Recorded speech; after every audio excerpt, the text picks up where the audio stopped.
Welcome back to my channel ईडियो mystery. तो friends, आज के इस वीडियो में हम पढ़ेंगे कि बाबर ने किस प्रकार भारत में मुगल वंश की स्थापना की और अंत में हम बाबर द्वारा लड़े गए कुछ महत्वपूर्ण युद्धों के बारे में पढ़ेंगे जो कि सभी परीक्षाओं के लिए बहुत ही महत्वपूर्ण हैं।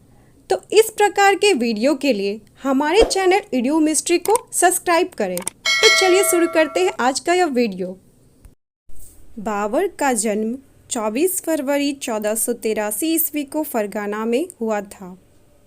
बाबर का बचपन का नाम जहीरुद्दीन मोहम्मद बाबर था। बाबर मध्य एशिया का निवासी था। बाबर अपने पिता की ओर से तैमूरलंग का 5वां एवं माता की ओर से चंगेज खान का 14वां वंशज था। मध्य एशिया में तैमूरलंग ने एक विशाल साम्राज्य स्थापित किया था। उसकी जब मृत्यु हो गई तो उसके साम्राज्य का विभाजन हुआ। उसी में से एक राज्य फरगाना था। बाबर फरगाना के गद्दी पर 8 जून 1494 ईस्वी में बैठा था। बाबर ने 1507 ईस्वी में बादशाह की उपाधि धारण की, जिसे अब तक किसी तैमूर शासक ने धारण नहीं की थी। बाबर की मातृभाषा चगताई भाषा थी, लेकिन फारसी में बाबर को महारत हासिल थी। उसने चगताई में बाबरनामा के नाम से अपनी जीवनी लिखी थी।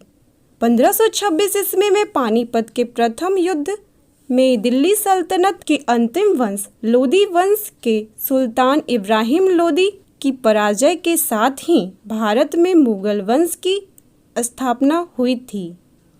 इस वंश का संस्थापक जहीरुद्दीन मोहम्मद बाबर था। केवल 22 साल की उम्र में बाबर ने काबुल पर अधिकार कर अफगानिस्तान में राज किया था।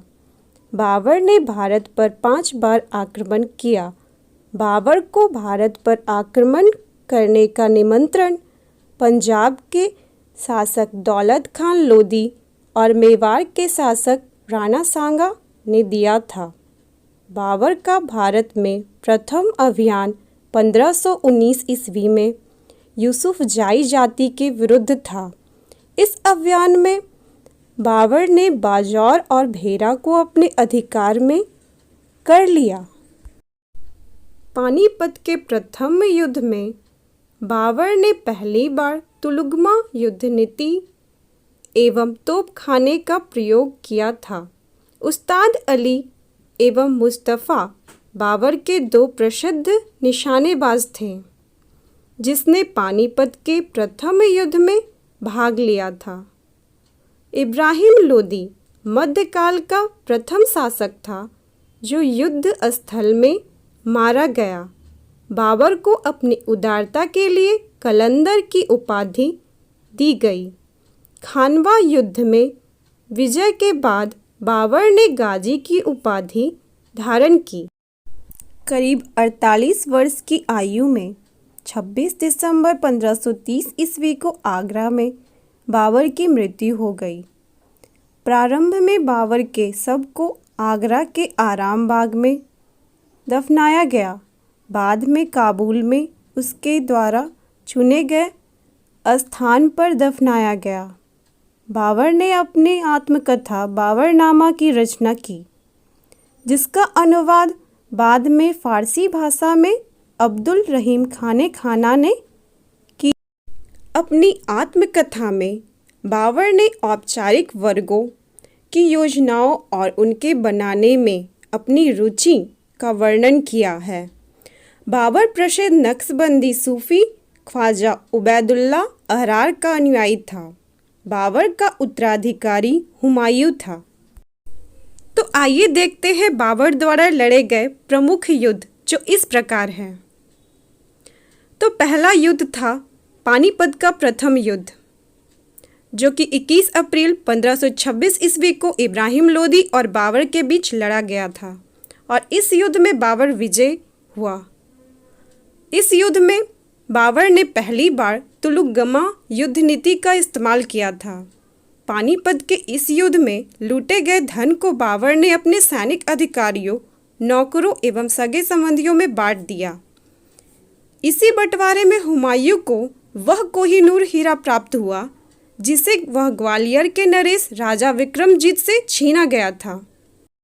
तो दूसरा युद्ध था खानवा का युद्ध, जो कि 17 मार्च 1527 ईस्वी में राणा सांगा और बाबर के बीच हुआ। इस युद्ध में बाबर को विजय प्राप्त हुआ और इस लड़ाई में राणा सांगा की हार हुई। इस जीत के साथ ही बाबर उत्तरी भारत का शासक बन गया। तीसरा युद्ध था चंदेरी का युद्ध, जो कि 29 जनवरी 1528 ईस्वी को मेदिनी राय एवं बाबर के बीच हुआ था और इस युद्ध में बाबर ने विजय प्राप्त किया। और चौथा युद्ध था घाघरा का युद्ध, जो कि 6 मई 1529 ईस्वी को अफगानों और बाबर के बीच हुआ और इस युद्ध में बाबर ने विजय प्राप्त किया। तो नेक्स्ट वीडियो में हम मुगल वंश के दूसरे शासक हुमायूं के बारे में पढ़ेंगे। So friends, thanks for watching my video. Hope you like my video and subscribe my channel.